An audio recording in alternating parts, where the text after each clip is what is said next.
Salut à tous les passionnés de trotte. On se retrouve pour l'événement planétaire que tout le monde attend.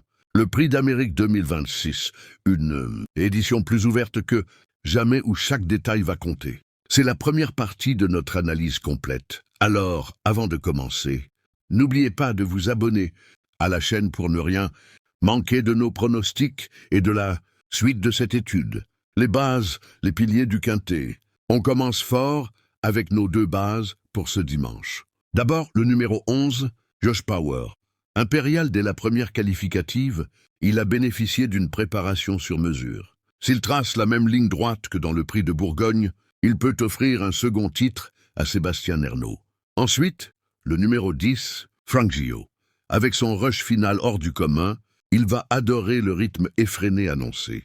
S'il trouve l'ouverture au moment opportun, il va faire très mal. Les super favoris, les prétendants au sacre. Ils sont 3 à viser les sommets cette année. Le numéro 2, Iroise de la Noé, a été éblouissante dans le Prix de Belgique. Elle est dure à l'effort et pourrait offrir un premier sacre au sulky d'or. Eric Raffin, le numéro 18, Go On Boy, est l'immense champion de ce plateau.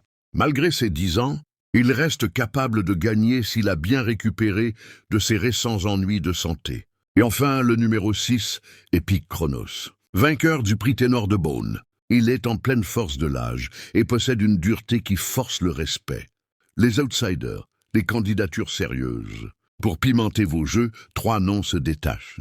Le numéro 7, Keep Going, très maniable et capable de suivre tous les trains, a été préservé pour cet objectif. Le numéro 14, Inmarosa, revient plus forte que jamais. C'est une jument attachante qui a prouvé sa forme dans les dernières qualifs. Enfin, le numéro 9, Lovino Bello, malchanceux dernièrement mais qui a déjà prouvé qu'il pouvait dominer les meilleurs à la régulière. Les tocards, les spéculatifs. Ici, on cherche la cote. Le numéro 1, Harmonie du Rabutin, c'est la belle histoire de l'édition. À 9 ans, elle finit ses courses à toute allure. Le numéro 13, Hokkaido Giel, associé à Franck Nivard, sera encore plus tranchant en pratiquant la course d'attente. Le numéro 17, Francesco Zet, est un champion en Suède. S'il s'adapte enfin à Vincennes avec Benjamin Rochard, il peut brouiller les cartes. Le numéro 5, Immortal Doc, n'a pas une grande marge, mais il est piloté par le maître. Björn Goop pour accrocher une place. La surprise, le coup de poker. Le numéro 3, King Opera, a glané son billet in extremis. Il sera pieds nus pour la première fois sur la cendrée, un paramètre qui peut le transformer totalement. Les délaissés, les impasses risquées. Enfin, pour être complet, voici ceux qui auront la tâche plus difficile. Le numéro 15, Cocktail du Dan, aligne les sorties malheureuses, et sa tactique habituelle sera dure à appliquer. Le numéro 16, Hooker Berry, lauréat 2023, n'est plus aussi percutant face aux jeunes, mais tentera de raser les murs. Le numéro 4, J'aime le foot, semble largement barré à ce niveau malgré sa qualification surprise. Et enfin, le numéro 8, Bullet the Blue Sky, qui profite de forfait pour être au départ, mais manque d'expérience. Sur la grande piste de Vincennes, voilà pour cette revue d'effectifs complète. Quel est votre favori pour ce Prix d'Amérique? Dites-le nous en commentaire. N'oubliez pas l'abonnement pour ne rien rater de la deuxième partie. Bonne chance à tous et à bientôt sur la chaîne. On se retrouve pour la deuxième partie de notre analyse consacrée au Prix d'Amérique 2026. Après avoir passé en revue les forces en présence, place maintenant à ma sélection finale et aux tickets qui pourraient bien faire sauter la banque ce dimanche, la synthèse des 8. Pour bâtir ma sélection, j'ai croisé la forme, le pilotage et la tenue de chaque champion. En tête de liste, je retiens le numéro 11, Josh Power, et le numéro 10, Frank Gio.